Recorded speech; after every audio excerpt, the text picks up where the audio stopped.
Olá, meus irmãos, paz do Senhor, que você tenha um excelente domingo na presença do nosso Deus. Estamos diretamente aqui do nosso Templo Central da Assembleia de Deus, em Caratinga, Minas Gerais, aqui da Rua Princesa Isabel, número 52, e a partir desse momento nós estudaremos a lição de número 10 da nossa EBD. Quero com muita alegria agradecer a todos os irmãos que estão conosco, de uma forma carinhosa, todos vocês que ligam aí e estão apostos para aprender a palavra do Senhor. Isso é muito bom. Nós louvamos a Deus por essa oportunidade maravilhosa que temos de uma vez mais falarmos da santa e bendita palavra de Deus. Hoje nós estamos aqui, vamos estudar a lição do dia 7 de junho, exatamente hoje, domingo, a lição de número 10, a intercessão pelos Efésios. Lembrando os irmãos que já estamos na 10ª lição desse trimestre e já estudamos aí 9 lições entre os capítulos 1 e 3 de Efésios. Estamos ainda no capítulo 3º, na 10ª lição. Nós vamos orar, estamos aqui hoje mais uma vez com a nossa equipe de professores, nosso superintendente aqui da nossa EBD, o presbítero Sebastião Ferreira, professor Léo, professor Joás, muito bom ter vocês aqui. E nós vamos orar agora agradecendo o Senhor e vamos começar a nossa EBD. Quero pedir o Tião, nosso presbítero, para estar orando conosco, presbítero Sebastião Ferreira, e nós vamos então começar o comentário da nossa EBD. Aproveitando, quero pedir a você para compartilhar esse link, abençoar outras pessoas. Vamos em tom de evangelismo, copiar esse link aí, compartilhar com pelo menos mais 10 e vamos juntos louvar e bendizer o nome do Senhor e evangelizar através dessa ferramenta maravilhosa que é a nossa EBD. Deus abençoe você, tá bom? Vamos orar. Paz do Senhor a todos aqueles que nos veem pela internet. Vamos orar, pedindo ao Senhor que nos dê uma escola bíblica nesta manhã abençoada. Querido Jesus, pela graça, misericórdia e bondade do Senhor, mais uma vez nós estamos aqui neste domingo, dia 7 de junho, para novamente, Senhor, meditarmos na palavra do Senhor. Sim, Jesus, pedimos a bênção da tua parte, para que o teu Santo Espírito possa iluminar a cada professor que aqui está, Senhor. Abençoa também a cada pessoa que está em seu lar, que nos vê, Senhor, através da internet e outros canais de mídia, Senhor, pelas redes sociais. Sim, Jesus, nós pedimos a bênção do Senhor, em nome de Jesus. Amém. Amém. Glória a Deus. Tião, Léo, Joás, bem-vindos vocês, aos irmãos que estão nos acompanhando aí através da nossa plataforma ADEC TV. Muito bem-vindo a todos vocês também. Amém. Pai do Senhor. Deus abençoe vocês, Joás. Amém. Vamos lá, vamos trabalhar, né? Vamos trabalhar bem essa lição aí, uma lição muito boa. E nós vamos falar hoje sobre o Ministério de Intercessão, que é algo muito importante para os nossos dias atuais. Sempre foi, né, Tião? A questão da oração e intercessão. E hoje nós vamos refrisar bastante coisa boa aqui, né? Sim, com certeza. A intercessão é algo, desde o princípio, né, bíblico. Pode ver que quando a gente vê ali, quando Abraão, quando o Senhor, aqueles 3 seres angelicais, que inclusive a gente entende que um é a própria teofania de Jesus ali, e o que Abraão faz? Ele intercede em prol do seu sobrinho que estava ali na cidade de Sodoma e Gomorra. Então, desde o princípio de Gênesis, nós temos visto aí a intercessão. E é bom, né? A intercessão é bom. E a gente também deixa de ser egoísta, né? Quando a gente está intercedendo, a gente deixa de pensar na gente e pensa no próximo, que é um dos mandamentos, um dos principais mandamentos, né? Amar a Deus sobre todas as coisas e o próximo como nós amamos a nós mesmos, né? Então nós vamos trabalhar muito essa lição, né, Joás? Muito importante para os nossos dias, né? É isso. Intercessão é urgente, né, nos nossos dias. Né? E é uma prática, né, Léo? Sim, uma prática que todos nós devemos fazer e que está colocada em várias partes da Bíblia, né? Orai uns pelos outros, né? Lá no livro de Tiago diz assim, Tiago 5,16. Graças a Deus. A gente usa muito a Bíblia, né, Tião, dando exemplo, e o maior exemplo para a gente de intercessão, você já citou aí de Abraão, foi um dos primórdios lá, né, um dos primeiros exemplos, mas é sempre bom a gente lembrar do exemplo do próprio Jesus, né? Quando a gente olha para a Bíblia, João capítulo 17, nós vamos ver aquela oração intercessória de Jesus, que para mim, Tião, é um dos capítulos mais lindos da Bíblia. Com certeza, é a oração sacerdotal. Jesus se coloca como sacerdote. O sacerdote é aquele que ele ia até Deus pelo interesse dos outros. Isso é a verdadeira intercessão. E é magnífico quando a gente olha assim a função, o papel do intercessor, e a gente olha Jesus, vamos falar aí há tanto tempo atrás, e a oração dele alcançando, atingindo a gente hoje em pleno século XXI. Isso é maravilhoso, né? Com certeza. Muito bom. Pois bem, vamos lá então. A lição hoje é a lição de número 10, intercessão pelos Efésios. Nosso textual está em Efésios capítulo 3, versículos 14 e 15, e está escrito assim: por causa disso, me ponho de joelhos perante o Pai de nosso Senhor Jesus Cristo, do qual toda a família nos céus e na terra toma o nome.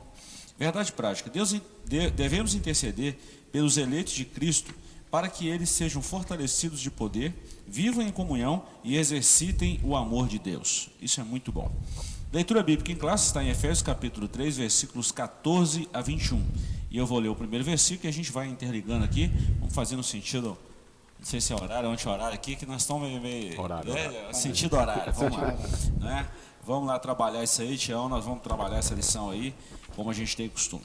Por causa disso, me ponho de joelhos perante o Pai de nosso Senhor Jesus Cristo, do qual toda a família nos céus e na terra toma o nome, para que, segundo as riquezas da sua glória, vos conceda que sejais corroborados com o poder pelo seu Espírito no homem interior. para que Cristo habite pela fé no vosso coração, a fim de, estando arraigados e fundados em amor, podeis perfeitamente compreender com todos os santos qual seja a largura e o comprimento e a altura e a profundidade, e conhecer o amor de Cristo, que excede todo entendimento, para que sejais cheios de toda a plenitude de Deus. Ora, há aquele que é poderoso para fazer tudo muito mais abundantemente, além daquilo que pedimos ou pensamos, segundo o poder que em nós opera. e aonde? 21. A esse glória na igreja por Jesus Cristo em todas as gerações, para todos sempre. Amém. glória a Deus. Pois bem, quando a gente trabalha uma lição dessa, irmãos, e a gente vai ler o texto Hora, Verdade Prática, e a gente já deu aqui uma breve introdução, né, Tião, do que se trata desse assunto, a intercessão pelos Efésios. Paulo, ele empregou um tempo orando pelos Efésios. É uma igreja, vamos dizer assim, fundada, né, através de suas pregações, e ele então geme por essa igreja, ele ora por ela, intercede por ela, e ele revela aqui em sua epístola, escrita ou destinada a esses irmãos, aos Efésios, ele fala tanta coisa extraordinária. Pode ver que nós estudamos 9 lições, e agora que nós chegamos na intercessão, né? Ele fala tanta coisa, mas quando ele fala da intercessão, ele vislumbra um horizonte tão amplo, tão profundo, tão extenso, das abundantes bênçãos de Cristo advindas da oração. E nós vamos trabalhar isso, né? É interessante que Paulo, parece que eu percebo o seguinte, que Paulo está escrevendo essa carta, ele estava na prisão em Roma, isso por volta do ano 62, do primeiro século. Quando ele está escrevendo essa carta, parece que num determinado momento, por esta causa, que ele falou sobre os mistérios de Cristo, o mistério da igreja, tudo aquilo, em determinado momento ele se sente tão empolgado de ver as maravilhas desse mistério que esteve oculto durante gerações, e ele, por esta causa me coloco de joelhos. Parece que ele para a sua carta, deixa eu orar um pouquinho, e depois eu continuo a escrever. Extraordinário isso, né? Aleluia. E deve ser a nossa atitude também, né, Tião? Orar constantemente. Eu me lembro de uma frase do pastor saudoso Billy Graham, evangelista, conhecido por todo mundo. Ele falava um negócio muito interessante. Ele falava o seguinte: olha, eu não consigo ficar 10 minutos de joelho, mas eu também não fico 10 minutos sem orar.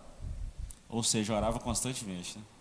Pode ver que os grandes homens de Deus que passaram aí no passado, eles viviam em constante oração. Tinha o George Miller, por exemplo, um homem que orava 4 horas pela madrugada. E pode ver que eu li o livro dele, achei interessante como esse homem era firmado na oração, a ponto de nunca ter pedido nem um centavo. Ele cuidou de mais de 1.500, o seu orfanato tinha mais de 1.500 crianças e precisava de alimentos.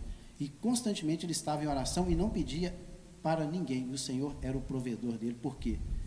George Miller estava sempre em oração. E lembrei também, Joás, do William W. Seymour, né? O famoso pastor conhecido lá do avivamento da Rua Azusa, começou a orar 1 hora, depois dobrou para 2, de 2 passou para 4, e de 4 orando 8 horas por dia dentro de uma caixinha de sapato, enfiava a cara na caixinha de sapato.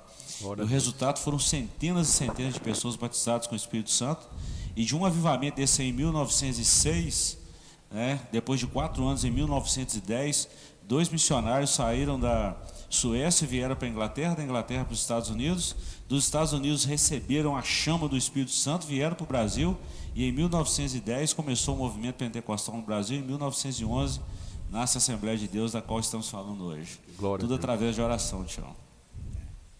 A oração é a base de tudo. A Verdade. igreja é a base. Se a igreja não ora, com certeza ela não terá poder. Mas quando ela ora, ela tem poder e o reino de Deus é expandido aqui nessa terra. Glória a Deus. Tinha até um ditado antigo, né, Joás? Muita oração, muito poder. Pouca oração, pouco poder, né? A gente estava falando dessas biografias aí, né? Você lê a biografia desses homens, a gente fica até um pouco envergonhado, né? A gente fica, porque os caras passavam horas orando, né? 4, 5, 8 horas orando, né? Dá até um pouco de vergonha na gente que não ora tanto assim, né? Eu estou falando de mim, né, no caso. E assim, é interessante Paulo começar por aí, né? Por essa causa me ponho de joelhos, né? Como o Tião destacou aqui, ele está falando daquela reconciliação que Cristo fez, né?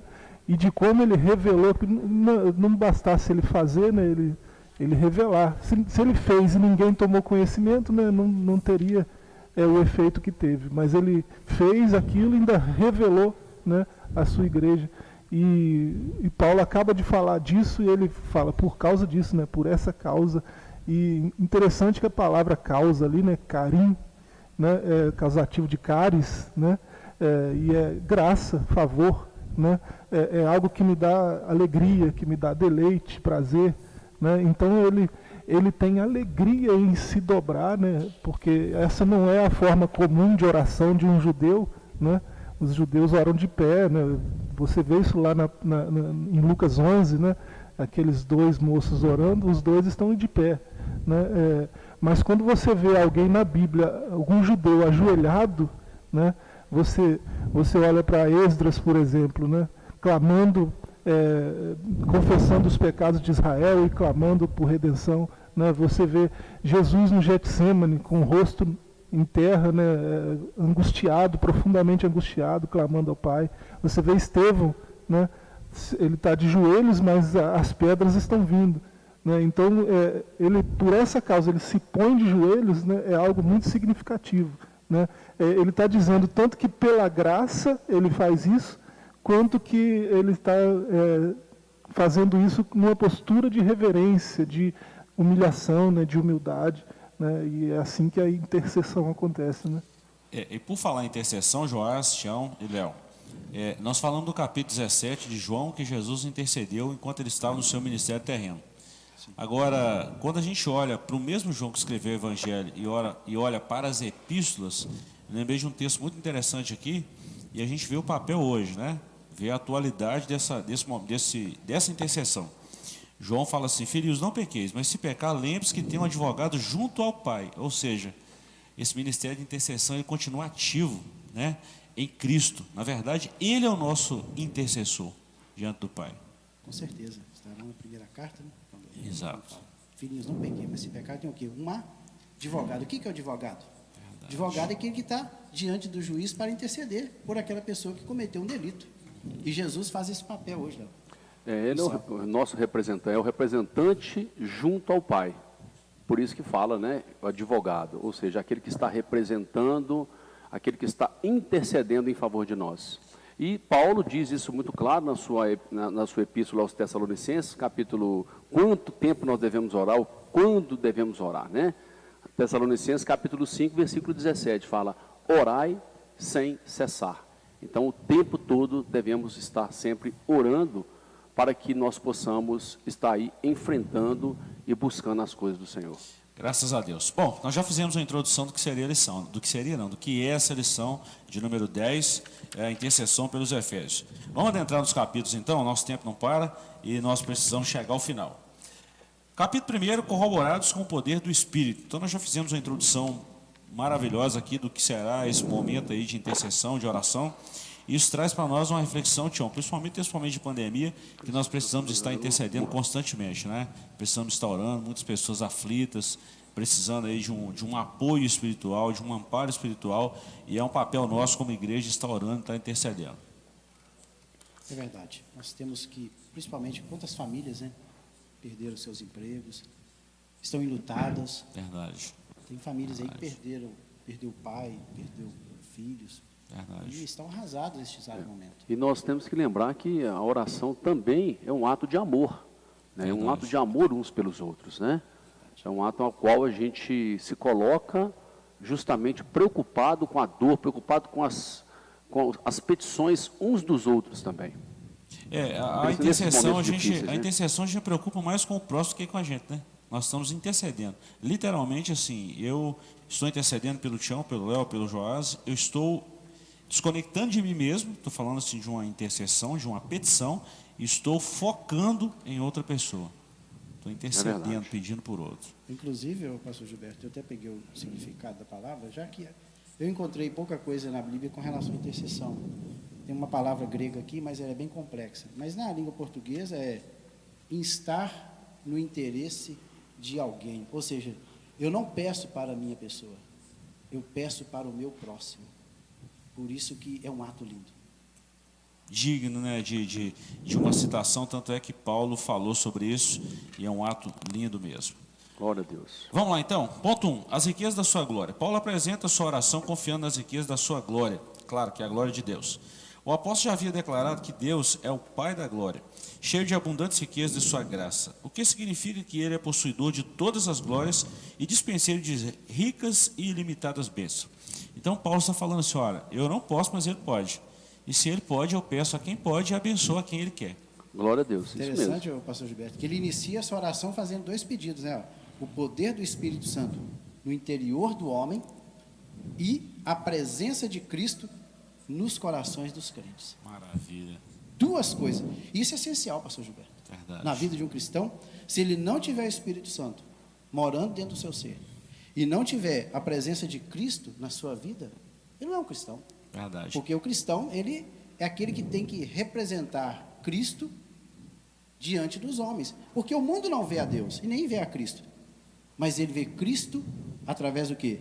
Das nossas vidas e das nossas atitudes. Amém. Por isso que nós temos que ter o poder do Espírito Santo dentro da nossa vida e também a presença de Cristo nos nossos corações. E Paulo, ele inicia a oração dele justamente fazendo este pedido. Glória a Deus. Léo Joás, ontem eu participei de um trabalho com os nossos jovens, o Ministério Elo.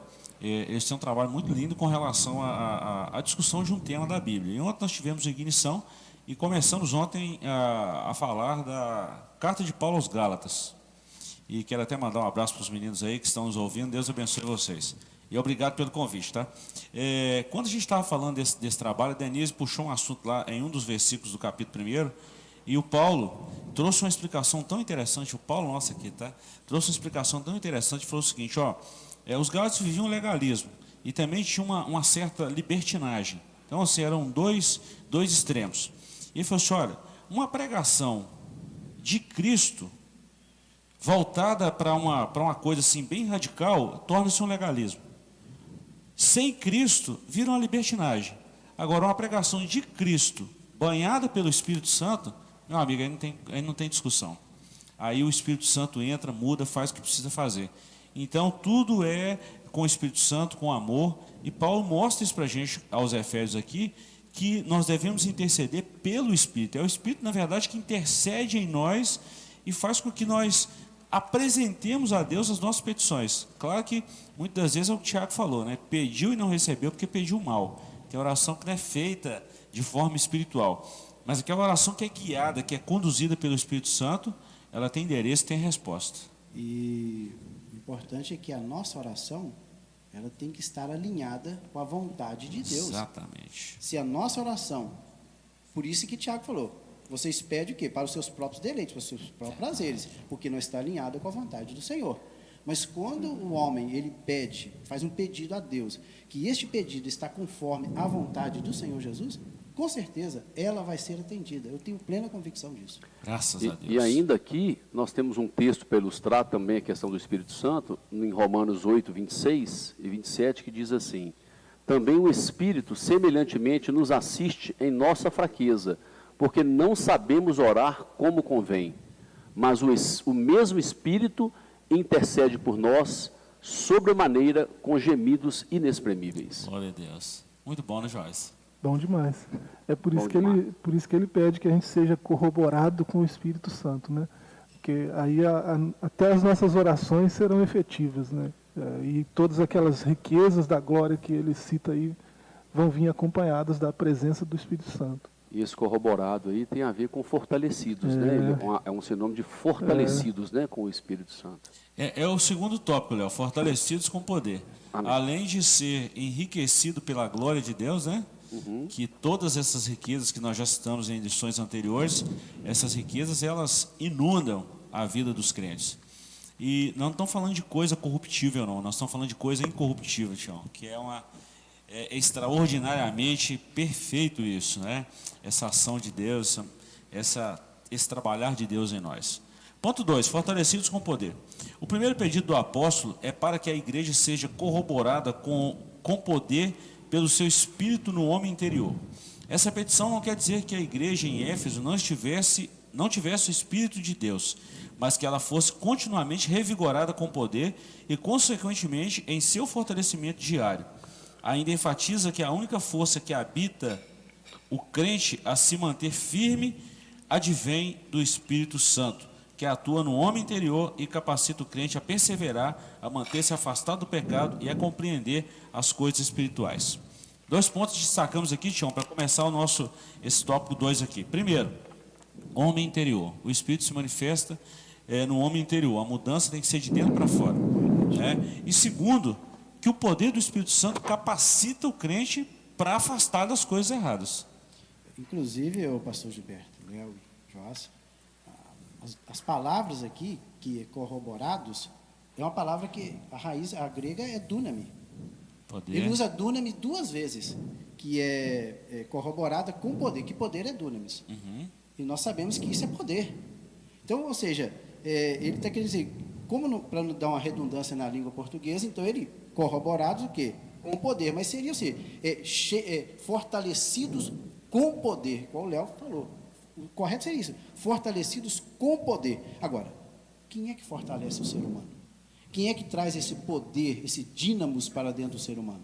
O Espírito Santo. É o Espírito Santo. Espírito Santo. Se ele não estiver em nossos corações, por isso que Paulo, na sua oração, ele insiste que o Espírito Santo tem que estar morando dentro do nosso coração, que quando ele está, é ele que traz esse poder para que o homem possa fazer a obra do Senhor de forma perfeita. E é o mesmo apóstolo Paulo Joás que fala também, né? Não entristeçais o Espírito de Deus, o qual estáis selados para o dia da redenção, né? É interessante que a gente vive uma época, né, onde se fala muito de empoderamento, né? E esse empoderamento, todas as vezes que você vê esse povo falando o tempo todo disso, você vê eles falando de um empoderamento muito exterior, né? Estereotipado, né? Você ter para ter poder, né? Você ter posses para ser poderoso. Né? E aqui a lógica que Paulo traz aqui é outra. Né? Quando ele fala de homem interior, por exemplo, aquele fortalecimento diário de 1 Coríntios 16, 13, ele vai trazer essa noção de homem interior lá em 2 Coríntios 4, 16. Né? Se por isso não desfalecemos, né? Mas ainda que o nosso homem exterior, né? Estereótipo, né? O homem exterior se corrompa, o interior se fortalece, né? O interior ele vai se renovando de dia a dia, né? É um fortalecimento diário, né? Por causa da atuação do Espírito Santo, né? Você vê isso também Romanos 7, 22, né? Segundo o homem interior tem prazer na lei de Deus, né? Então é o homem interior que é fortalecido, que é empoderado de fato. O empoderamento real, né, é o interior. Né? Se você quer conhecer um homem forte, né, você conhece ele pelas suas virtudes. Né? Ele é manso, ele é humilde, né, ele é verdadeiro. Né? Então é um empoderamento que é o inverso desse que nós ouvimos o tempo todo aí nessa mídia aí dos nossos dias. Né?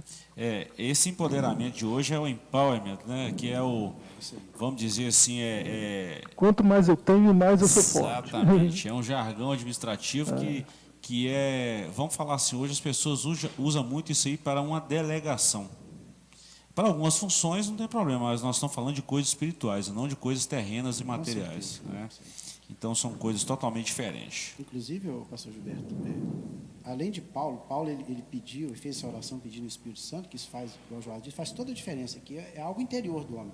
Jesus, ele lá em 14 do Evangelho de João, olha só, e eu pedirei ao Pai e lhes dará outro Consolador, para estar com vocês para sempre. Glória a Deus. Olha só, e o Espírito Santo da verdade, o mundo não pode recebê-lo, porque não o vê nem o conhece, mas vocês o conhecem, pois ele vive com vocês e estará em vocês. Glória a Deus. Muito bom. Palavras do Senhor Jesus. Glória a Deus. E aqui no final desse tópico, né, desse subtópico 2, está dizendo exatamente isso, para que o Espírito Santo capacite o crente a perseverar, ou seja, a manter-se afastado do pecado, que é uma das atribuições do Espírito Santo, convencer o homem do pecado, do juízo e da justiça, né, e a compreender as coisas espirituais, que muitas das vezes, que é de fato aquele que, o homem natural, ele não conhece as coisas do Espírito de Deus, porque para ele são loucura. Por quê? Porque elas se discernem espiritualmente. É o que está na primeira carta de Paulo aos Coríntios, no capítulo 2, nos versos 12 em diante, até colocado aqui na nossa lição. Por isso que é muito importante esse relacionamento com o Senhor, que vem através da palavra do Senhor e vem através da oração. E que é o que nós estamos falando aqui também. E quando intercedemos uns pelos outros, nós estamos pedindo a Deus para fortalecer esse irmão, essa pessoa ao qual precisa desse revestimento. Eu gostei de você, Léo, uma coisa que você falou agora aí, vou pegar um gatilho aí que você falou sobre relacionamento. Na verdade, a nossa vida com Deus precisa ser uma vida de relacionamento. Com certeza. Tem que ser, né? Deus tem essa necessidade, não necessariamente é nós que temos a necessidade de relacionar, tá? Deus nos criou para relacionarmos, principalmente com Ele, né? E um fato muito interessante, eu comentei isso ontem com os meninos da ignição, e é muito interessante isso, Joás, quando a gente fala o seguinte: quando Adão pecou lá no Jardim do Éden, Deus sabia o que Adão tinha feito? Claro que sabia. O pecado do homem não pegou Deus de surpresa. E na sua onisciência, na sua onipresença, Deus viu tudo, Ele sabe tudo, né? Deus sabe tudo. Ele é Deus. Mas Deus chama Adão e Deus não perguntou, Deus não falou assim: Adão, o que você fez? Deus não falou isso com ele. Deus falou assim: Adão, onde estás? Deus estava falando assim: Adão, por que você distanciou? Por que você não relaciona comigo? Por isso você pecou. A temática ali é essa. Você pecou porque você não relacionou comigo. Se você estivesse perto, você não tinha pecado. Outra coisa, pastor Gilberto, o que eu acho lindo na pessoa do Senhor é o seguinte: é que veja que é o homem que transgrediu, correu, mas Deus foi à procura dele. Relacionamento, né? Deus, ou seja, a atitude. Deus lá no céu, com certeza, sabia que o homem tinha transgredido. Claro. Mas o que ele fez? Ele virou as costas para o homem? Não. Ele foi atrás deste homem caído para tentar reatar um relacionamento de novo. Com certeza é isso. A prova tanto, Tião, Isaías 59:2, né? Eis que a mão do Senhor não está encolhida para que não possa salvar, nem os ouvidos agravados para que não possa ouvir, mas as nossas transgressões fazem separação entre nós e o nosso Deus. Isso aí. O pecado causa distanciamento, mas graças a Deus que o Espírito Santo traz-nos proximidade. É o Espírito Santo que nos convence, Léo, ao ouvirmos a palavra de Deus. Por isso que nós apelamos constantemente para uma pregação bíblica genuína, para louvores que glorificam o nome do Senhor. Foi quinta-feira, nós estávamos falando, falei com o Moisés aqui, nós estávamos comentando sobre esses louvores da atualidade, o tanto que esses louvores da atualidade, alguns deles não glorificam o Senhor. E distancia o homem de Deus, traz um emocionalismo, uma coisa carnal, uma agitação carnal, e esquece, né, deixa de lado a glorificação a Cristo. Enquanto que os louvores, vamos falar assim, conservadores, cristocêntricos, eles trazem uma reflexão bíblica e mostram ao homem o seguinte: pode ser o homem mais, vamos falar assim, mais incauto que seja, ele vai parar e pensar, falando: puxa vida, eu sou um miserável pecador, eu preciso de um Cristo Redentor. E o Espírito Santo, nesse momento que ele ouve uma canção, um hino, através de uma mensagem cristocêntrica, o Espírito Santo falou: você precisa mesmo. E é essa ferramenta, a palavra de Deus, que o Espírito Santo usa para nos convencer do pecado, da justiça e do juízo. E o resultado disso aí é a salvação. Maravilha, Amém. né? Glória a Deus. Bênção. Uma coisa também, pastor Gilberto, que eu acho lindo a palavra do Senhor, é João 14, inclusive até citou já. Está no versículo 23, diz o seguinte: Jesus respondeu e disse: se alguém me ama, guardará a minha palavra, e meu Pai o amará. E viremos, ou seja, a Trindade, viremos para ele e faremos nele morada. Glória a Deus. Aleluia. O relacionamento de Deus com o homem. Glória a Quando Deus. essa barreira que você disse que essa barreira do pecado é quebrada, foi Jesus que quebrou essa barreira do pecado, quando ele morreu na Glória cruz do a Calvário Deus. por nós. Quando essa barreira é quebrada, o homem reconhece que ele é um pecador, o que acontece? A Trindade, até que viremos, está escrito que viremos para ele e faremos nele morada. Quem não me ama, não guarda as minhas palavras. Ora, as palavras que ouviste não é minha, mas do Pai que me enviou. Então nós vamos no ponto 3 aqui, Joás, e a gente corrobora isso com o Tião acabou de falar. Habitados por Cristo, o apóstolo também orou para que Cristo habitasse pela fé nos corações dos santos. Né?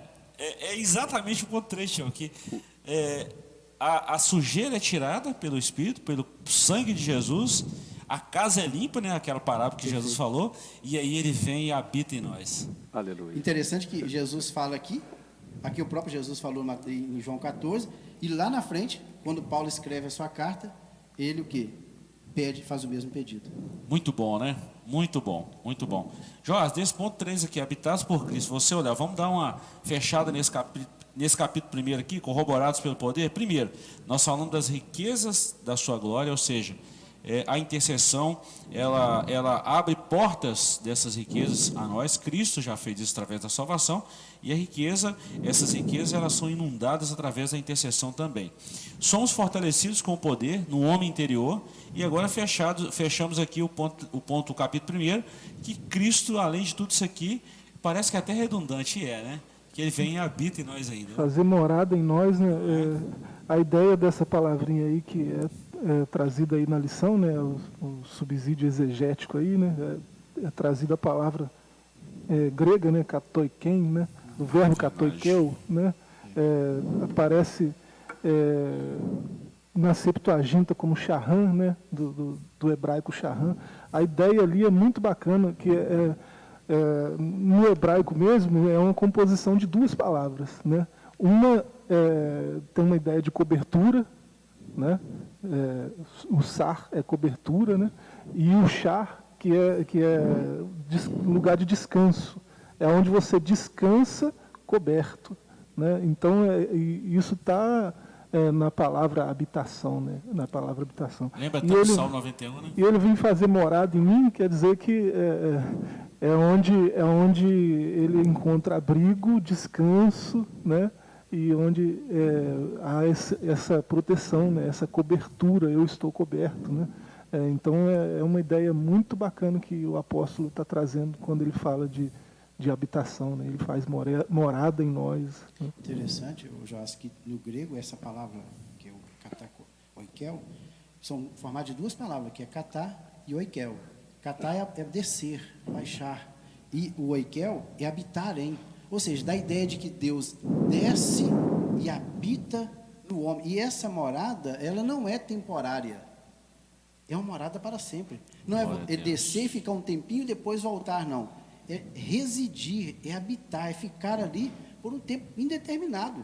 Esse catar de descer aí não é uma descida assim de quem está se humilhando, se rebaixando.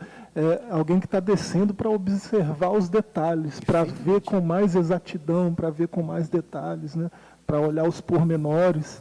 E é isso que ele faz. Quando ele vem morar em nós, ele olha aquelas áreas mais obscuras do nosso coração, né? E ele vai limpando, ele vai tirando a sujeira, ele vai, né? Até tá tudo do jeito que ele quer. Glória a Deus. Porque esse abaixar no sentido de humilhar está mais para o prosquinel, né? Isso. O prosquinel é inclinar no sentido de humilhação, mas aqui é descer, baixar no sentido de estar mais próximo, é estar participando ali juntamente com. Nós podemos até dizer que é uma morada permanente, não é uma visita, né? Tião, essa ideia que vocês acabaram de falar aqui, Joás, enquanto você estava falando aqui, eu lembrei de tantos textos bíblicos. Um deles é o Salmo 91, nessa questão de morada. Uma vez Jesus também olhou para Jerusalém assim: Jerusalém, Jerusalém, quantas vezes eu quis juntar vocês como uma galinha junta os pintinhos debaixo das suas asas, né? Essa morada, essa proteção. E por finalizar, o próprio Jesus, né? O próprio João 1,14, né? E o verbo se fez carne e habitou entre nós. Esse aqui tabernaculou, fez morada, né? Ele tabernaculou mesmo, essa ideia do tabernáculo de morada, isso aconteceu em Cristo. Tanto é que o Levítico todinho ele deságua em Cristo, sem sombra de dúvida. Ele dá a ideia ali de armar a tenda, né? O significado da palavra. Morar, é né? armar a tenda e fazer morada. Gente, isso é muito bom. E olha o que Jesus fala: onde estiver 2 ou 3 reunidos em meu nome, eu Estarei. Estarei. Então pronto, é estar presente mesmo. Isso nós estamos falando no sentido coletivo, né? É bom lembrar, Tião, também o seguinte: no sentido coletivo, ele é o nosso Deus, mas no sentido singular, ele é o meu Deus. Perfeito. Ele é o nosso Deus como igreja, no coletivo, mas ele precisa ser o meu Deus na individualidade também. O Senhor é o meu pastor, nós estamos falando de singularidade. Deus é o Deus que trabalha a coletividade, mas é o Deus também que trabalha a singularidade, ou seja, ele muda indivíduo. Isso Tanto é é muito que importante. essa morada aí é no coração do homem, né? Exatamente. É onde ele faz morada. Você vê 1 Coríntios 3,16, né? O lugar da morada dele é o coração do homem. Então, é subjetivo enquanto é família também, né? Essa família que ele evoca no Exato. verso 15, né? Lembrando, Joás, que quando talvez alguém que esteja nos vendo não entende coração, mas não é esse órgão pulsante aqui que joga sangue do nosso corpo. Quando o Joás fala de coração, ele fala do homem interior, porque o homem é tricotômico, ele é composto de corpo, alma e espírito. E o Espírito de Deus habita o quê? Nessa área invisível que ninguém vê. É o profundo do homem é que o Espírito Santo faz morada. Ô Tião, eu gosto tanto desse texto quando você falou isso aqui. Se a gente for olhar, a gente fica o dia inteiro aqui falando disso, tá? Se a gente for olhar, nós vamos ficar o dia inteiro aqui. Pode trazer, não precisa trazer nem café, nem nada. Só traz só água aqui para molhar a palavra aqui, né? Como diz o mineiro. E nós vamos ficar o dia inteiro aqui. Agora, olha o tanto que é importante a palavra de Deus. É Hebreus 4,12, né? Que a palavra de Deus é viva e eficaz e mais penetrante que uma espada de 2 gumes e é apta para discernir os pensamentos do coração. O coração aqui está falando das intenções, né? E vai até a divisão da alma e espírito, juntas e medulas. Novamente, tricotomia. Não é? Que bom, né? Graças a Deus. Fechamos então o capítulo 1 aqui. Vamos passar para o capítulo 2. E eu recebi uma mensagem aqui através do nosso suporte. Obrigado, meninos. Filtrem aí, nos mandem. E através do nosso chat aqui, Emanuel falou um negócio muito interessante também. Eu vou só resumir o que ela falou. Os Efésios eles eram fortalecidos, né, com as suas experiências como igreja, mas eles também precisavam ter uma experiência pessoal. É o que nós falamos aqui, né? Perfeito. Deus ele é tremendo, trabalha na coletividade, mas também ele ama trabalhar na individualidade, né, Joyce? Isso é muito bom. Isso. Vamos lá, capítulo 2, arraigados e fundados em amor. O amor é a mensagem central do Evangelho de Cristo. Um dos propósitos da oração de Paulo foi que a igreja entendesse e exercitasse o amor de Deus. Amor, a virtude cristã. Nas Escrituras, o amor é o atributo divino. Aquele que não ama não conhece a Deus, porque Deus é amor. Foi por amor que Cristo se entregou para o resgatar. Foi por amor que Cristo se entregou para o resgate da humanidade. O amor é o resumo da lei e dos profetas, o sinal dos discípulos de Cristo, a prova de filiação com Deus e deve ser expresso por meio de atitudes concretas. O amor não é simplesmente um sentimento, né, Tião? O amor é um comportamento também. Muito mais do que... Claro, ele nasce no sentimento. Exato. Mas como é que é evidenciado isso que eu estou sentindo? Ele nasce no sentimento, porque o homem tem os seus sentimentos. Então, ele é um sentimento. Mas como é que evidencia que realmente eu tenho amor no meu coração? É quando eu coloco isso na prática. Porque Deus amou. Se ficasse só nisso, como eu entenderia o amor de Deus? Mas a partir do momento que deu o seu filho para morrer na cruz, aí sim, o amor dele, o que ele sentiu pela humanidade, quando ele dá o seu filho, ele coloca em prática. E o interessante é que, no Antigo Testamento, o Joás sabe disso, que a única palavra que traduz o amor, esse amor de Deus, é o ahev. Porque tem outros. Não seria amor, seria mais paixão, que é o dod, o raiá, que são outras palavras que traduzem amor, mas o amor mesmo, que poderia, quando veio para o Novo Testamento como o agape, seria o ahev, que esse amor sacrificial. E quando nós pegamos a palavra, o ahev, que é uma palavra hebraica, pode ver que ele começa com alef, com veit, e quando você olha, e depois o Re. Então, quando você olha o Aleph, que é o cabeça de touro, que é a força, quando você pega o Veit, que é a casa, e quando você coloca o Re, que é mãos levantadas, então você, inclusive o Hesed é graça, então você vê a força que protege a casa, que dá suporte à casa. Então a gente começa a entender, o hebraico é muito rico em significado. Vida, né? Re é vida também. Vida, né? perfeitamente. Então, quando você pega as consoantes hebraicas, são 3 que formam o amor no Antigo Testamento, você vai entender a essência de tudo isso. Porque no Novo Testamento, o agape, ele é mais voltado muito para a mitologia grega. Porque aí você tem o Eros, você tem o Filéu, você tem o Estorge, mas eles pegaram o quê? O agape, que é esse amor sacrificial. E é interessante essa palavra do hebraico aí, porque além disso tudo que o Tião falou aí, ainda tem o fato de, por exemplo, nessa mesma palavra tem duas outras palavras. Tem o substantivo ahav, né, que é amado, e tem o verbo hav, que é dar. Né? Então, ahavá, né, que é esse amor sacrificial, é alguém que é amado e se doa. Né? Então tem essa ideia que a gente que puxou a conversa, né? De amor é muito mais do que sentir, é fazer. Né? Amar envolve atitudes concretas, né? Em favor do ser amado. Né? Então não é só sentir, é fazer também. É tanto isso aqui, Joás, você está falando, se a gente... nós podemos ler. 1 Coríntios 13, acho que é um tempo que a gente tem aqui, 1 Coríntios 13, quando Paulo fala sobre a excelência do amor, você pode ler, Tião, você está com a Bíblia aberta, o amor o amor é sofredor, é benigno, o amor não é invejoso, o amor não trata com leviandade, não se ensoberbece, não se porta com indecência, não busca os seus interesses, não se irrita, não suspeita mal, não folga com a injustiça. Folgar aqui é alegrar, estar extremamente alegre. Mas folga com a verdade. Tudo sofre, tudo crê, tudo espera, tudo suporta. A prova disso que nós estamos falando aqui, que o amor é a prática e não simplesmente um sentimento. Só tem verbo aí, né? O amor é benigno. Eu li isso no Monge Executivo e vim tratando muito bem sobre essa questão de amor. Eu achei muito interessante isso. O amor é benigno. Ser benigno não é simplesmente ter um sentimento. Ser benigno é provar, é mostrar que é benigno. Ser sofredor não é simplesmente, eu sou sofredor, não é um sentimento. Ser sofredor, o amor é sofredor no sentido de doar. Ele mostra, ele trabalha, ele exercita. Tanto é que as versões mais novas da Bíblia vêm tratando isso aí como caridade, que é o amor em ação. E o sofredor aqui é macrotumus, que são duas palavras, macro e tumus, ou seja, vem a palavra sofredor, mas é paciência. Ou seja, é a capacidade da minha pessoa suportar o meu próximo sem brigar com ele, sem irar com ele. É a capacidade de, mesmo ele estar nervoso diante de mim, eu suporto porque eu sou o quê?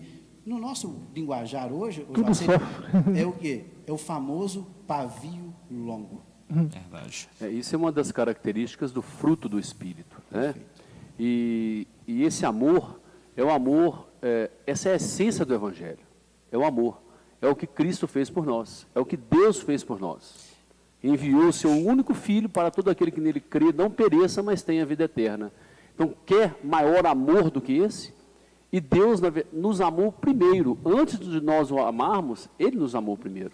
O pastor Zedek fez uma citação dessa, não me lembro agora, depois de tantas transmissões aqui, mas ele falou exatamente isso que você acabou de falar, Tião e Léo, exatamente dessa característica do fruto do Espírito, dessa questão do amor. Quando alguém levantou uma questão no chat aqui e falou assim, mas como é que a gente vai entender que isso aconteceu? Como é que a gente vai entender que isso aqui é uma coisa de cristão? E ele deu uma resposta exatamente isso aqui, falando exatamente isso, que se conhece a maturidade, a profundidade de um cristão, quando ele consegue conviver com a coisa que realmente aconteceu, ele não deixa isso trazer à tona. Isso é questão de mansidão, de amor, de demonstração.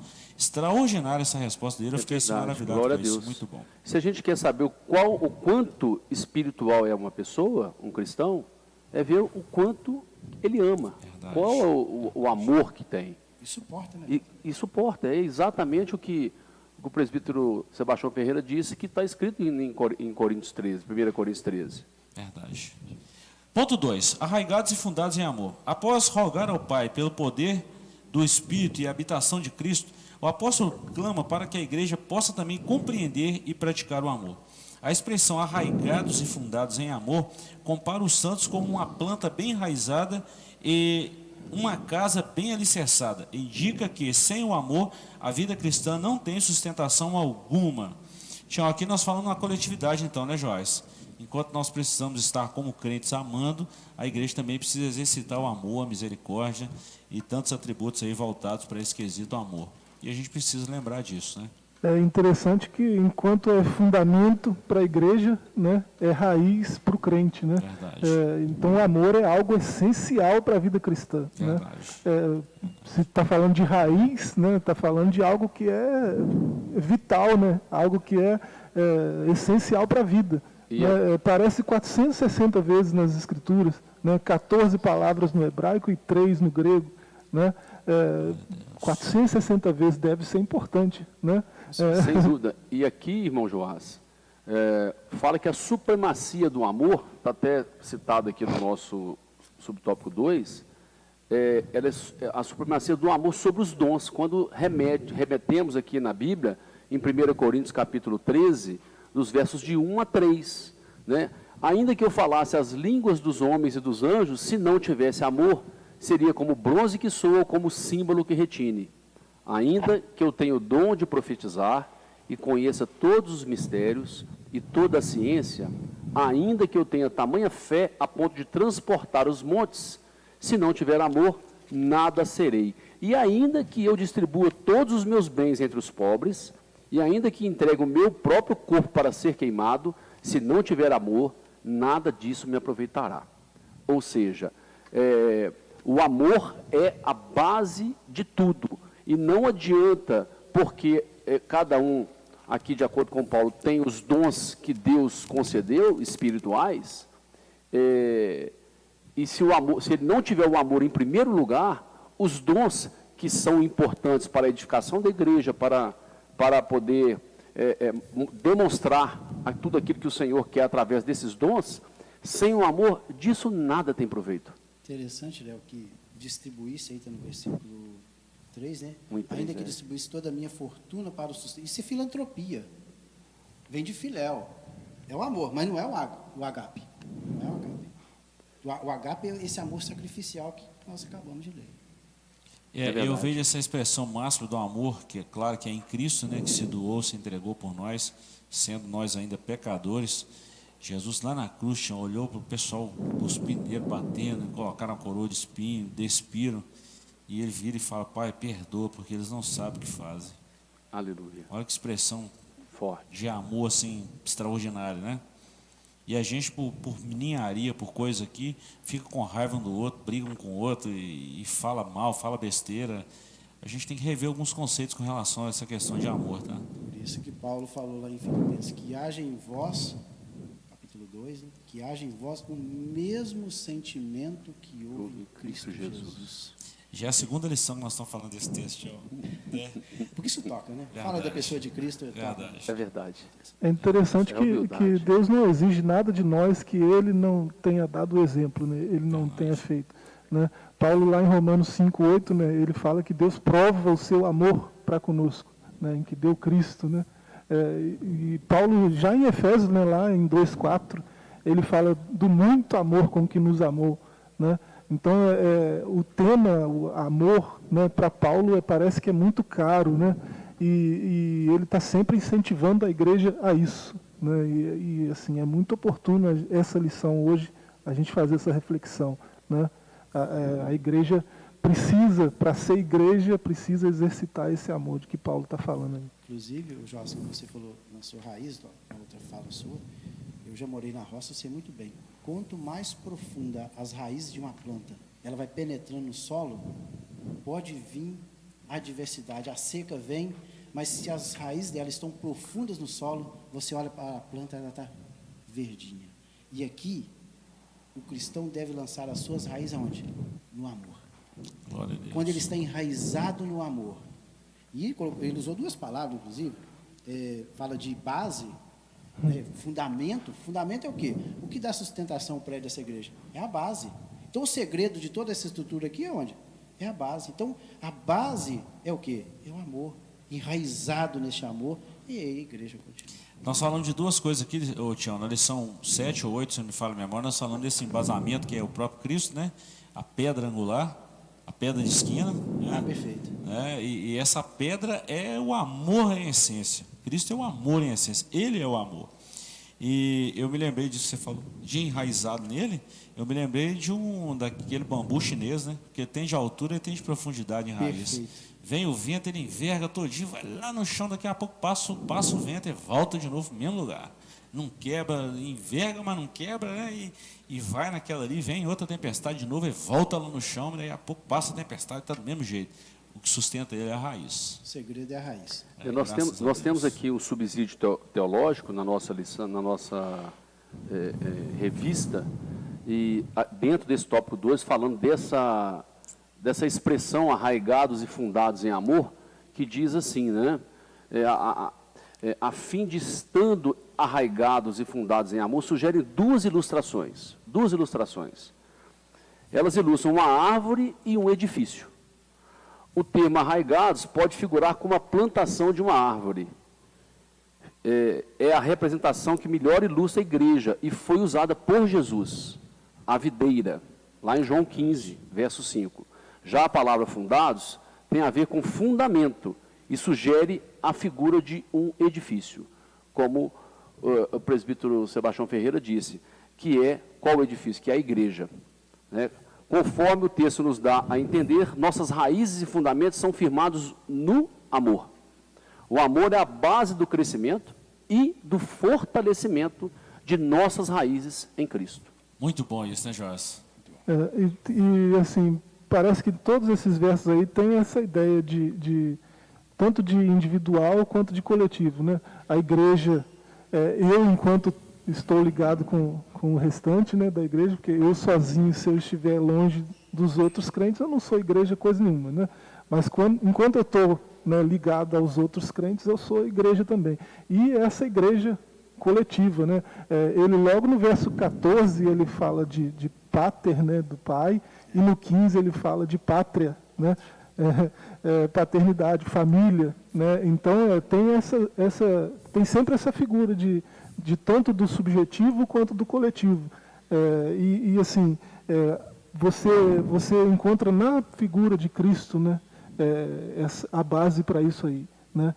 Você vê o salmista, por exemplo, ele fala de um sujeito que ele medita na lei do Senhor o tempo todo, né? O seu prazer está na lei do Senhor, de dia e de noite ele medita, e ele no verso 3, né, do Salmo 1, ele diz, pois ele será como a árvore implantada junto à corrente das águas, né? O salmista já trazia essa ideia, né? Essa árvore implantada que ele fala aqui, a ideia original alguém foi lá no brejo, né, lá onde a árvore estava, em algum lugar, né, arrancou essa árvore de lá, trouxe para um lugar melhor, perto da corrente das águas, né, e plantou ela lá com raiz e tudo, né?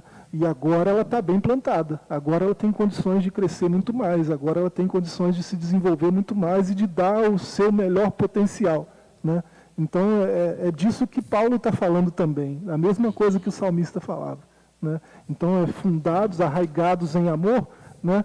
Não tem outro jeito melhor do que, né, buscar a seiva, né, fortalecer a seiva. Glória a Deus. Inclusive, Joás, o que você falou sobre a igreja aí, individualmente, nós individualmente somos templo do Espírito Santo, nós não somos igreja, somos templo, somos morada do Espírito Santo. Agora, quando reúne o coletivo, aí eu sou igreja. Aí nós somos igreja. É os chamados para fora. Então, quando estamos reunidos aqui, somos igreja. Individualmente, somos templo do Espírito Santo.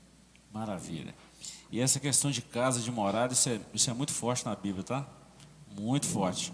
Quando a gente estuda, por exemplo, a teologia, você olha para o termo homilética, né? De onde veio a homília, é falar em família. A igreja começou em família, e de estar juntos, de estar todo mundo desenvolvendo o amor, a prática, isso é muito bom, muito bom. Vamos lá. Vamos encerrar o capítulo 2, então, encerrando também a nossa lição no capítulo 3.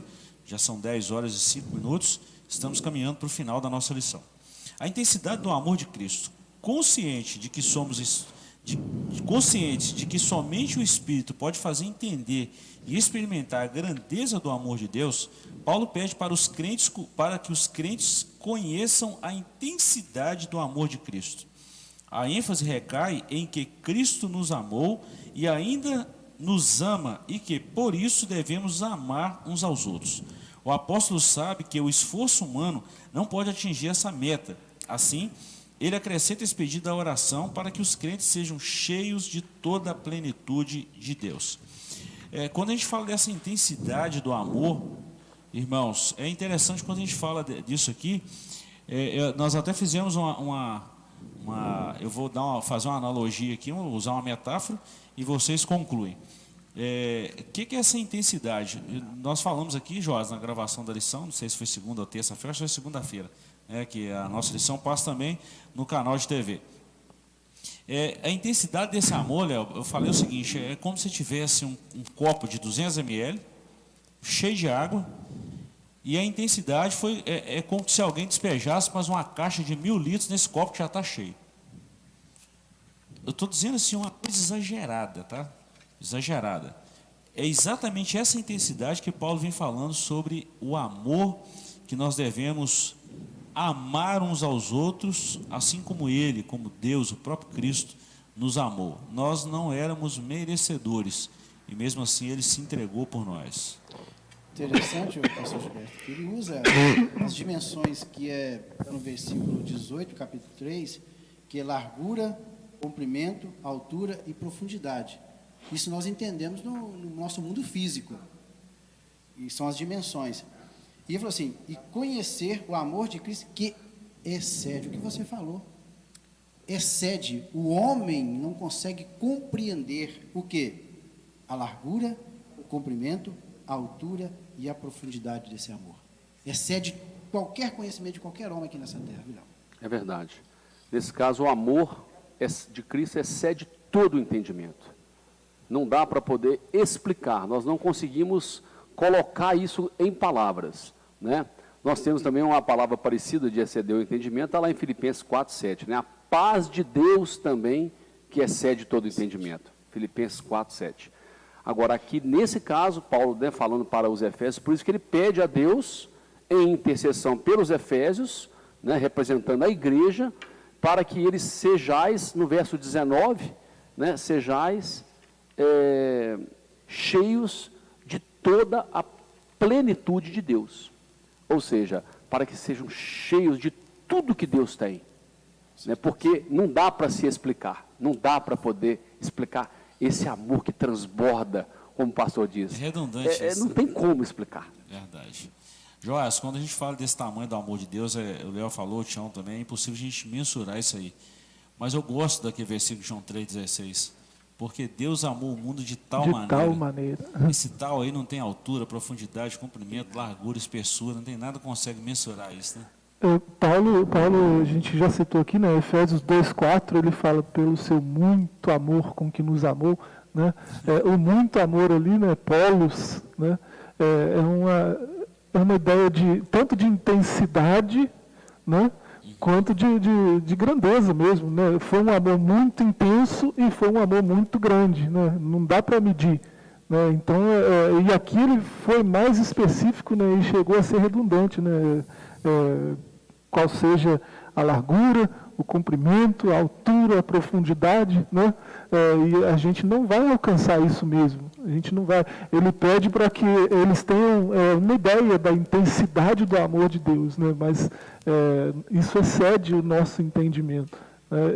Hernandes Dias Lopes, ele fala que a cruz é a evidência máxima do amor de Deus, né? Não tem como explicar o amor de Deus, né? Você olha para a cruz, aí você vê o que é, né? Você tem uma noção de a que ponto ele chegou por nos amar, né?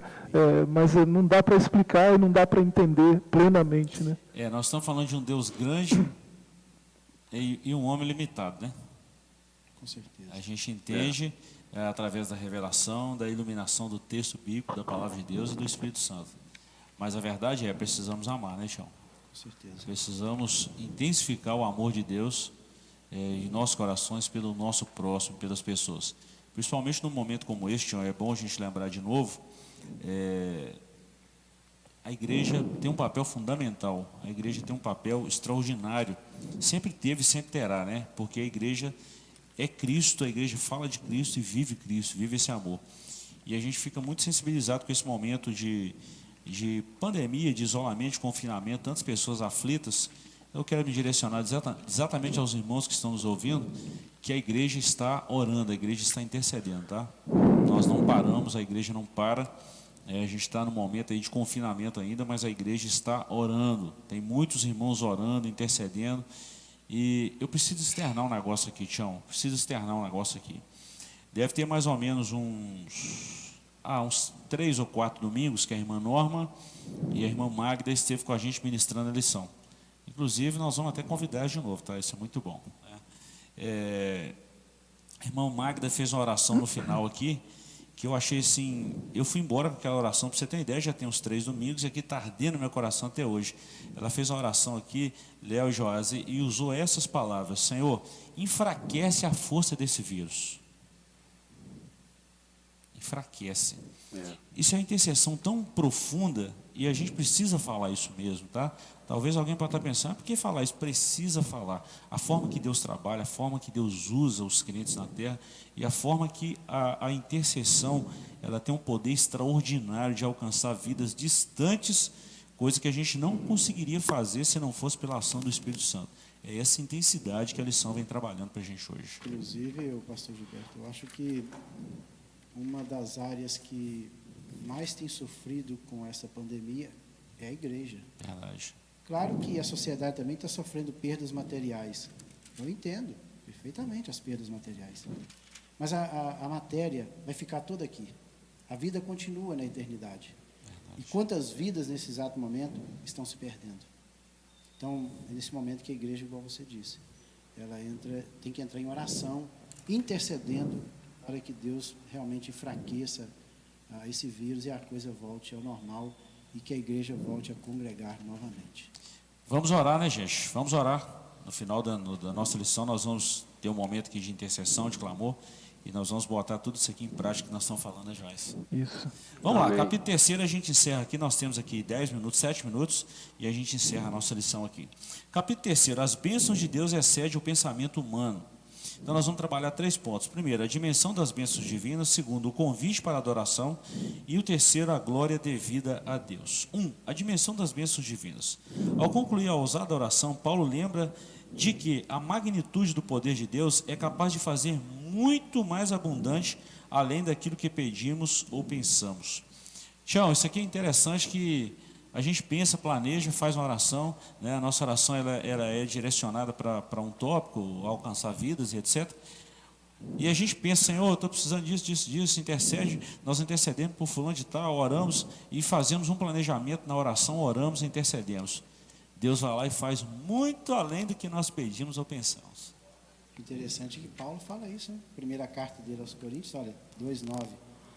Todavia, como está escrito, olho nenhum viu, ouvido nenhum ouviu, mente nenhuma imaginou o que Deus preparou para aqueles que o amam.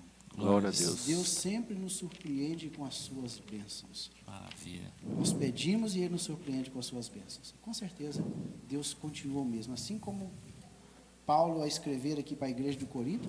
E veja bem, pastor Gilberto, que esta igreja aqui era complicada. Demais. Os maiores problemas doutrinários, onde estava acontecendo? Igreja de Corinto. Foram repreensões duras do apóstolo Paulo para com essa igreja. Mas justamente para esta igreja aqui, por mais que ela tivesse os seus problemas, Paulo fala, olha, mente nenhuma imaginou o que Deus preparou para aqueles que o amam. E para essa igreja de Corinto, ele fala também, né? Onde abundou o pecado, superabundou a graça. Isso é muito bom. E interessante nesse texto aí de Paulo, né? Ele está replicando o que Isaías disse lá em Isaías 64:4. Ele está voltando a falar. Então, aqui Isaías 64 diz aqui, 4, porque desde a antiguidade não se ouviu, nem com o ouvido se percebeu, nem com os olhos se viu, Deus além de ti, que trabalha para aquele que nele espera. Glória a Deus. Muito bom isso, né, Joás? Aleluia. Demais. Ô Joás, nós falamos aqui dessa dimensão das bênçãos, voltamos a falar, chega a ser redundante, né? É bênção sobre bênção, né? Então, não dá para dimensionar. A gente conhece, mas não é capaz de entender, né? Nem de explicar. E dentro do título desse tópico 3, né, a bênção de Deus excede o pensamento humano. Também o comentarista coloca aqui faz alusão aqui a um versículo que é muito pertinente, que está lá em Isaías, capítulo 55, versículo 9, aonde Pensamentos diz, são maiores, né? porque assim como os céus são mais altos do que a terra, assim como os meus caminhos mais altos do que os vossos caminhos, e os meus pensamentos mais altos do que os vossos pensamentos. Ou seja, não dá para compreender, por mais que nós tenhamos as nossas vontades, as nossas petições, Deus ele conhece tudo muito mais além daquilo que nós pedimos, daquilo que nós pensamos. E Ele faz isso, e isso, várias oportunidades que cada crente, cada pessoa tem dentro desse relacionamento com Deus, isso faz com que fortaleça e renove a fé de cada um, quando isso se materializa, ou seja, quando a gente tem essa experiência vivenciada, e aí a gente percebe realmente essa grandeza, essa magnitude, que excede, nós não sabemos de onde isso veio, e isso faz com que nós cada vez mais busquemos a realmente servir ao Senhor, porque nós sabemos de toda essa potência, de todo esse poder. Glória a Deus. Tião, eu gosto muito dos hinos da harpa. Pode falar o que quiser falar, tá? Alguém pode falar o que quiser falar. É ultrapassado, é quadrado. Fala o que quiser falar, eu não estou nem aí para o que fala. Mas eu gosto dos hinos do inário da nossa Igreja Assembleia de Deus. Defendo isso de unha e punho, vamos falar assim, tá?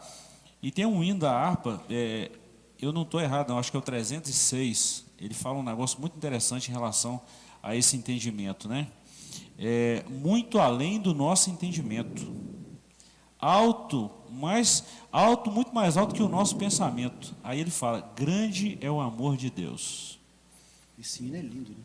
Ele é maravilhoso, né? Maravilhoso. Então, assim, quando a gente fala dessas canções, desses hinos, volta a falar, isso remete a gente a um pensamento, a um momento de introspecção. A gente olha para dentro de nós e fala assim, gente, aí a gente vai exatamente para o ponto 2 da nossa lição, que é o convite para a adoração. Quando a gente olha para tudo isso, Tião, e vê que isso não é de homem, que isso não procede do homem, aí o próprio Paulo encerra a oração dizendo, convidando todos nós cristãos a reconhecer esse tamanho do amor de Deus, a grandeza de Deus, e leva-nos a uma adoração a Cristo. A Ele toda a honra, toda a glória, todo o louvor, toda a adoração, por todos os séculos. Aleluia. E o que nós vamos falar é justamente isso, é interessante que fala da adoração. Nós vamos comentar aí que isso louvor e adoração tem que fazer parte da vida do cristão. Verdade. Que também faz parte, é um dos ingredientes da intercessão. Também. Louvor, né?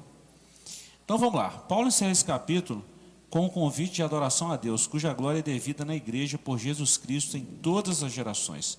A conclusão paulina não poderia ter sido diferente. Nos versículos anteriores, ele discorreu acerca da boa nova do mistério revelado, das muitíssimas riquezas de Cristo conferidas à igreja, da grandeza do poder de Deus e da infinitude do amor de todas as bênçãos divinas que excedem a compreensão humana.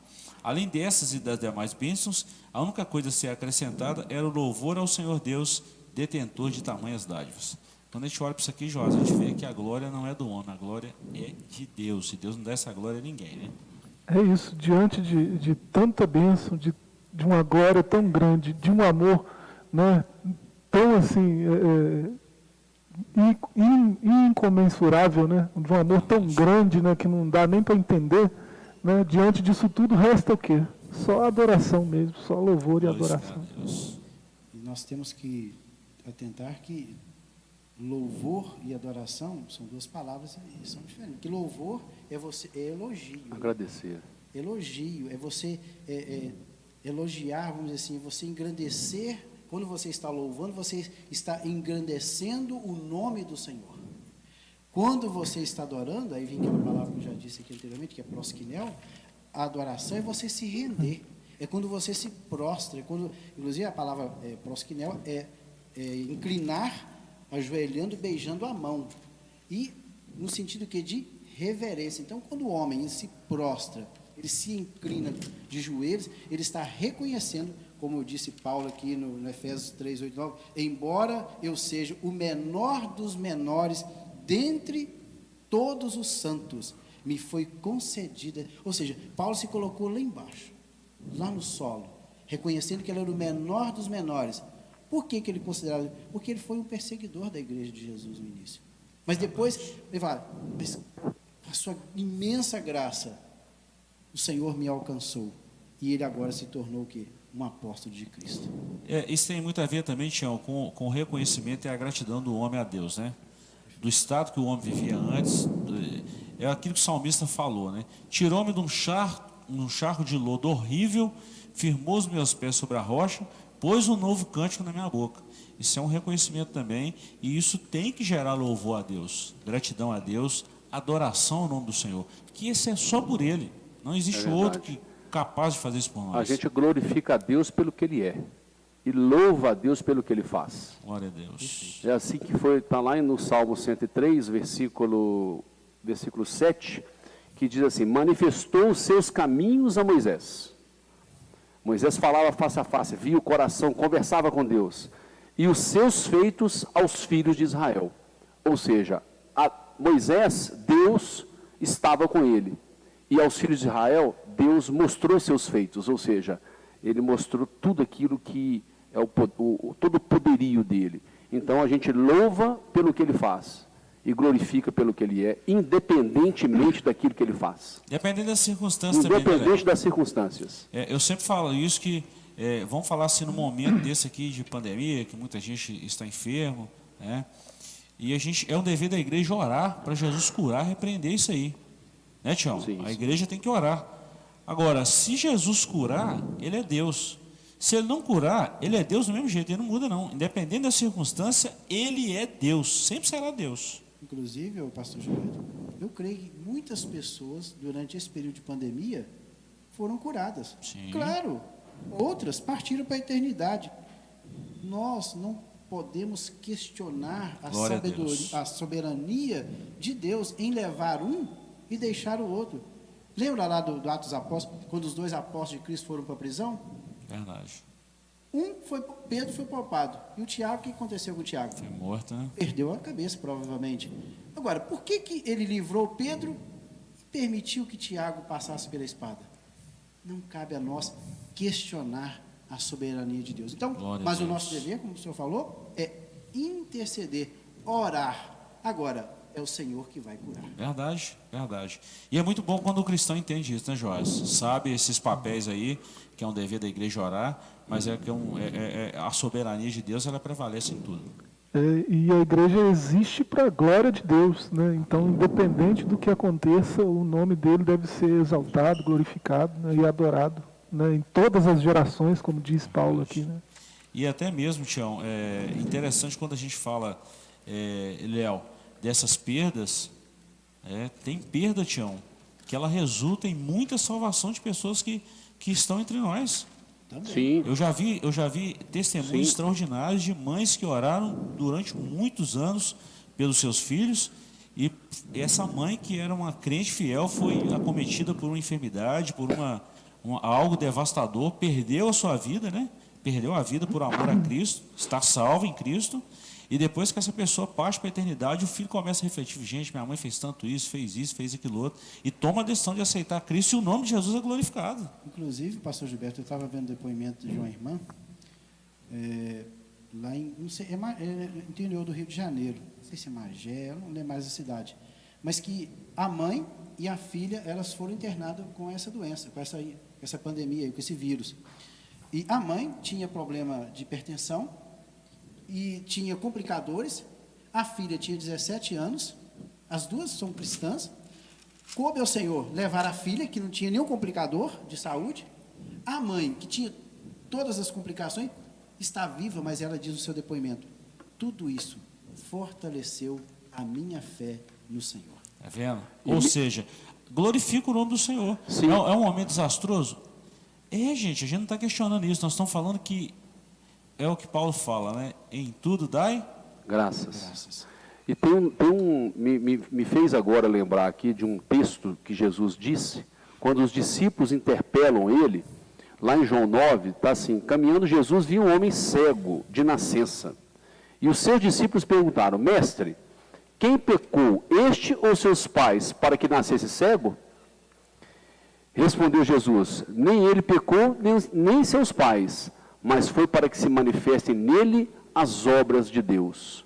Ou em outras versões, mas para que Deus seja glorificado. Glória a Deus. Então, tem coisas que, nós temos que compreender essa soberania de Deus. Ou seja, essa permissão de Deus. Por quê? Porque Ele é o Criador de todas as coisas. Ele é Senhor. Ele é quem controla todas as coisas. Não somos nós. E muitas das vezes, principalmente quando não se conhece a Deus, ainda, né, porque Deus tem um tempo para cada um e usa cada um dos filhos dele, que já são filhos, para levar a mensagem da Boa Nova justamente para aqueles que possam se arrepender. Tudo que foi feito, tudo que existe, foi feito por ele, por intermédio dele. É João capítulo 1, versículo 3. Então essa soberania, esse poderio está no controle do Senhor. Então tudo que acontece, nós sempre damos o quê? Glórias a Ele. Verdade. Joás, vamos encerrar aqui. Nós falamos do ponto 3. Finalmente, nós estamos falando da glória devida a Deus. Finalmente, Paulo prossegue a ensinar que Deus deve ser glorificado na igreja e em Cristo. Quer dizer que os atos de louvar e glorificar a Deus fazem parte dos propósitos da instituição da igreja. A igreja nunca terá glória em si mesma, pois toda glória é exclusivamente tributada para Deus por intermédio da obra de Cristo. Isso é fantástico, né? Paulo começa a sua carta aos Efésios assim, né, no verso 6 do primeiro capítulo, né, é para o louvor da glória da sua graça, a qual nos deu de graça no amado.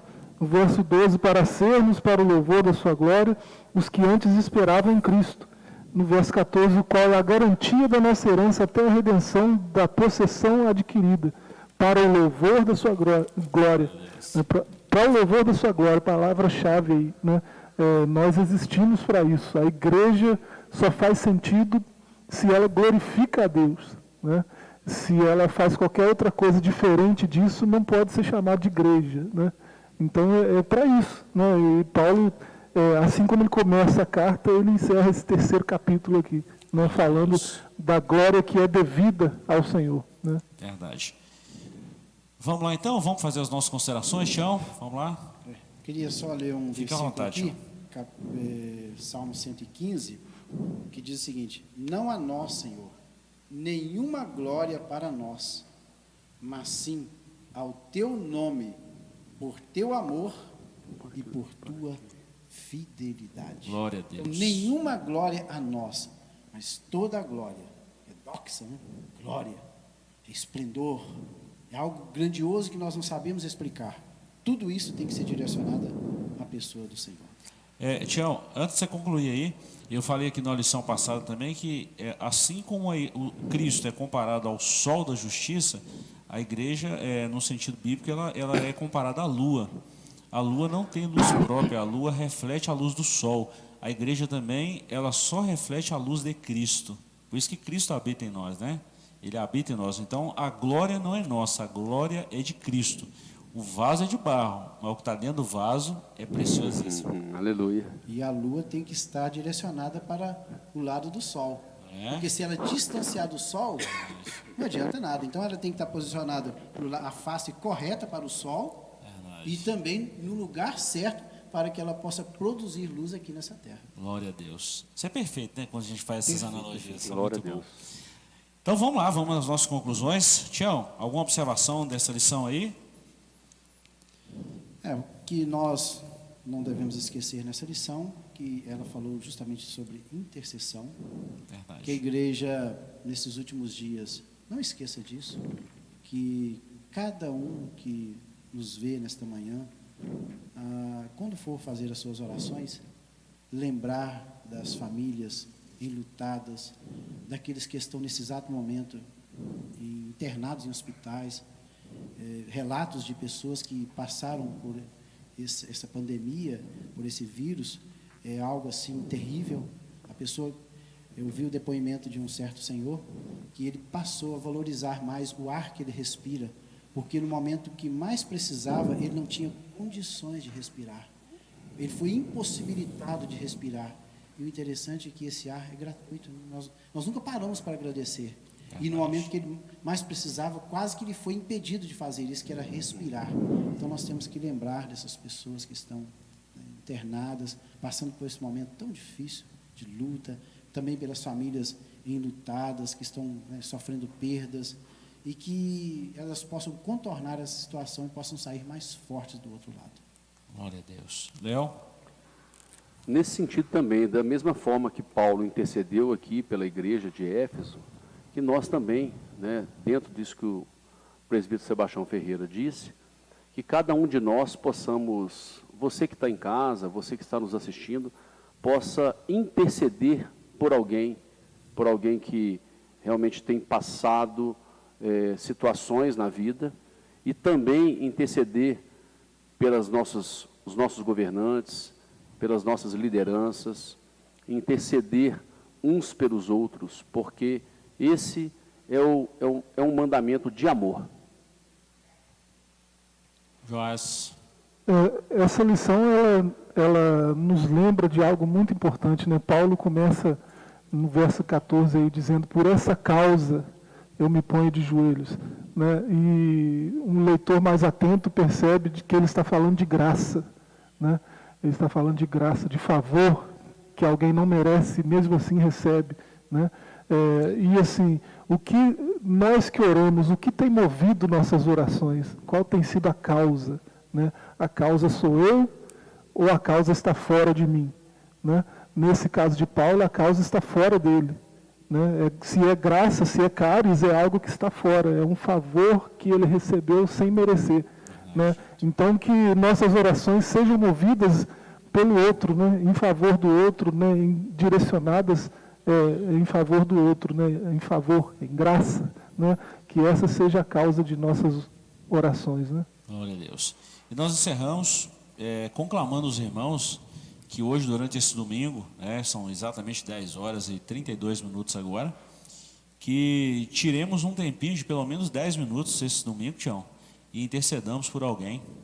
É a aplicação dessa lição. Perfeito. Enquanto nós falamos aqui na parte da lição, do estudo, que é uma parte, vamos falar assim, teórica, nós tiremos um tempinho durante esse domingo aí, você que está me ouvindo, tá? Aqui é um aconselhamento, uma palavra pastoral, tira um tempinho e interceda por alguém, tá? Deixe os seus problemas de lado por um tempo e interceda por alguém, que o Espírito Santo te direcionar.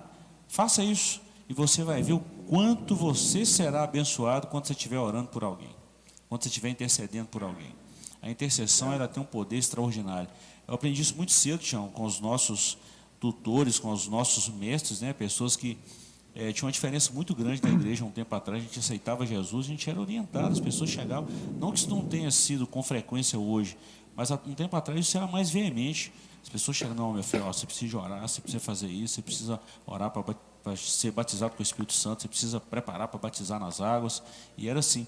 E a gente sente falta disso hoje quando a gente fala dessa tutela, de alguém que nos orienta, alguém que intercede por nós, que nos ajude. Então nós vamos fazer isso, vamos orar. Quero agradecer a todos vocês que estiveram conosco até agora, 10 horas e 30 minutos exatamente agora, 10h32, vamos orar agradecendo o Senhor, que você tenha um excelente domingo, que a bênção de Deus esteja continuamente sobre a sua vida, que a graça de Deus esteja com você, e que hoje você lembre disso que nós acabamos de falar. Tire pelo menos 10 minutos do seu dia, interceda por alguém, ore por alguém, tá? Interceda, apresente esse nome ao Senhor e deixa Deus te direcionar, deixa o Espírito Santo te direcionar. Se for necessário, eu sei que algumas pessoas farão isso, algumas pessoas irão falar assim, mas 10 minutos é muito pouco, então vai 1 hora, 2, 3, 4, vá o tempo que o Espírito Santo te direcionar. Tenho certeza que você será ricamente enriquecido pela presença de Deus aí onde você estiver. Deus te abençoe. Queremos agradecer a todos os pastores que estiveram conosco. Vi uma mensagem aqui do nosso querido pastor Ari Ferreira Coelho, nosso pastor presidente emérito, irmã Zezé, todos os filhos que estão conosco, pastor Eliseu, irmã Suzana, todos os outros pastores aí, pastor Jair Justino esteve conosco aqui, pastor Zedek, pastor Zé Roberto lá de Imbé. Deus abençoe todos vocês, tá? Que estiveram conosco, todos os irmãos aqui. É impossível a gente citar o nome de todo mundo, mas quero agradecer de coração a todos vocês. Logo às 19 horas teremos um culto de louvor e pregação da palavra de Deus. E queremos convidar você a desde já copiar esse link que está aparecendo aí, apareceu no nosso chat várias vezes, a você copiar esse link e compartilhar com muitos irmãos para nós ouvirmos a palavra de Deus logo à noite. Deus te abençoe. Vamos orar? Vamos interceder agora? Léo, eu gostaria de pedir para fazer essa oração e nós vamos interceder aqui em comunhão juntamente com você aqui para a gente orar. Amém. Senhor Deus, eterno Pai, em primeiro lugar, Senhor, nós queremos te exaltar, te engrandecer e reconhecer, Senhor, todo o teu senhorio sobre nossas vidas, toda a tua soberania. Te louvamos. Segundo, Pai, nós pedimos e queremos te agradecer por todas as bênçãos, todas as coisas que o Senhor tem permitido e dado a cada um de nós, pelo teu imenso amor, pela tua infinita misericórdia. Terceiro, Senhor, nós gostaríamos de, em nome de Jesus, te pedir, Pai, suplicar ao Senhor que entre, Pai, com providência na vida de cada pessoa, de cada ser humano, de cada criatura que o Senhor fez. Que o Senhor possa, Pai, através do teu grande amor, orientar, dar sabedoria, dar discernimento, para que cada um possa, Senhor, fazer aquilo que agrada o teu coração. Entra, Papai, com toda a tua força e todo o teu poder nos corações de cada um. Entra, Senhor, nesta pandemia, que o Senhor possa, Pai, estar falando aos corações de cada pessoa, através deste momento que nós estamos atravessando neste país, por conta desta doença, deste vírus, Pai, que tem assolado não somente a nossa cidade, mas o nosso país e o mundo inteiro. Que o Senhor possa, Pai, estar sempre no centro da vontade, estar sendo sempre exaltado, porque nós sabemos, Pai, que a tua vontade é boa, perfeita e agradável. Também, Senhor, nós pedimos pelas autoridades, pelos governantes, Pai, para que o Senhor ilumine cada pessoa que o Senhor permitiu que estivesse na posição de autoridade de governo, para que o Senhor ilumine a mente de todos eles, em especial do nosso país, o nosso presidente da República, o presidente da Câmara dos Deputados, o presidente do Senado, o presidente do Supremo Tribunal Federal e todas as autoridades que estão, Senhor, subordinadas a estes. Também, Senhor, nós te pedimos no nome de Jesus, que o Senhor, Pai, tome cada autoridade eclesiástica, tome cada pastor, tome cada pessoa, cada membro, Pai, que está na frente de denominações eclesiásticas, servindo ao Senhor Jesus. Que nós possamos, Pai, através de nossas vidas, exaltar o Senhor, glorificar o Teu nome e fazer aquilo, Pai, que está sempre preconizado na Tua palavra, que é honrar o Senhor através das nossas ações, dos nossos atos e daquilo que nós fazemos, Senhor. Pai querido, Pai amado, dai-nos, Pai, também um dia abençoado na Tua presença. Dai-nos, Pai, consciência. Obrigado, Senhor, pela salvação. Obrigado, Senhor, por tudo aquilo que o Senhor faz e que o Senhor cada vez mais esteja presente nas nossas vidas e faça das nossas vidas um instrumento do Teu querer. Tudo isso, Senhor, nós pedimos e agradecemos no nome de Jesus. Amém. Queremos nos despedir de vocês com a paz do Senhor. Esperamos você logo mais às 19 horas, se o Senhor nos permitir. Se Jesus não tiver voltado até lá, se tiver voltado será maravilhoso, né, Tiago? Sairemos desse... glória. Estaremos muito melhores, não tem nem comparação, tá? Deus te abençoe e te guarde, você tenha um excelente domingo, tá bom? Que a graça de nosso Senhor Jesus, o grande amor de Deus e a maravilhosa comunhão do Espírito Santo sejam com todos vocês. E nós dizemos juntos, amém. Deus te abençoe e até logo mais, se Deus nos permitir. Forte abraço.